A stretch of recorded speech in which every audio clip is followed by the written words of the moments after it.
Rock talde ospetsuko bateria. Ni rock talde ospetsu bateko bateria banintz, gauza asko egingo nituzke. Taldearen izena Fame Bahatxe izango litzateke, eta partaideak hauek izango ginateke. Jon Fernández, gitarra jolea. Josu Aizpurua, teklatu jolea. Mikel Ugarte, bateria jolea. Eneko Pedraza, baxu jolea. Valentin Araujo, abeslaria eta Xierri Turrioz, soinu teknikaria. Bira asko egingo genituzke mundu osotik, eta jende asko ezagutuko genuke. Toki ugari ezagutuko genituzke, adibidez monumentuak, jauregiak, hotelak.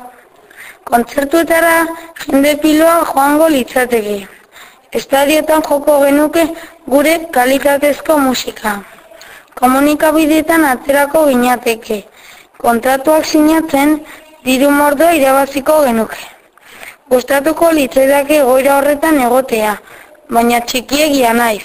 Agian handitan ametsa gozatu daiteke.